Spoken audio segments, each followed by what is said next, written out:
കൊള്ളാം. പക്ഷെ ഫ്രണ്ട്സൊക്കെ ആയിട്ട് പോയതുകൊണ്ട് തന്നെ അടിപൊളിയായിരുന്നു. പിന്നെ അവിടുത്തെ പർച്ചേസിങ് റിപ്പിളിന് തന്നെ ഓരോരോ തേയിലയും ചോക്ലേറ്റ്സ് കുറേ ഐറ്റംസ് ഉണ്ടായിരുന്നു, പ്രോഡക്ട്സ്. നമുക്ക് അവിടെ ഓഫറിൽ നമുക്ക് ഇഷ്ടമുള്ള സാധനങ്ങളൊക്കെ നമുക്ക് മേടിക്കാം. പിന്നെ ഗൈസ് ഞാൻ വാങ്ങിയതാകത് ഈ 3 എണ്ണമാണ് റിപ്പിളിൻ്റെ. തേയിലപ്പൊടിയൊന്നും ഞാൻ വാങ്ങിയില്ല. പക്ഷെ അതിൽ ഒരെണ്ണം മാത്രമേ എഫക്റ്റീവ് ആയുള്ളൂ. സാധാരണ ഒരെണ്ണം മാത്രമേ നല്ല ഉണ്ടായിരുന്നുള്ളൂ. അതെ, ഇത് അടിപൊളിയായിരുന്നു. ഇത് ലിക്വിഡ് ഫോമിൽ ഐസ്ഡ് ബ്ലാക്ക് ടീ അടിപൊളിയായിരുന്നു. പക്ഷേ ഈ 2 പൊടിയും എന്നെ കൊള്ളില്ലായിരുന്നു, ഒരു ടേസ്റ്റും ഇല്ലായിരുന്നു. ഇത് ഇതുപോലെ വീട്ടിലിരിപ്പുണ്ട് ഗൈസ്, ഒട്ടും കൊള്ളില്ലായിരുന്നു, നഷ്ടമായിപ്പോയി. ഞങ്ങളൊന്നും വാങ്ങിയില്ല. അത് പിന്നെ ഇവിടെ നേരെ പോയത് ഹിൽ സ്റ്റോപ്പിലാണ്. അടിപൊളിയായിട്ട് ഒടുക്കത്തെ തണുപ്പ്.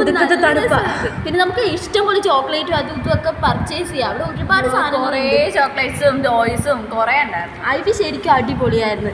ഫ്രണ്ട്സായിട്ട് പോയതുകൊണ്ടാണോ എന്ന് അറിയില്ല. ഞങ്ങളുടെ കോളേജ് ലൈഫിൽ നല്ല ബ്യൂട്ടിഫുൾ മെമ്മറീസ് ആയിരുന്നു ഇതൊക്കെ.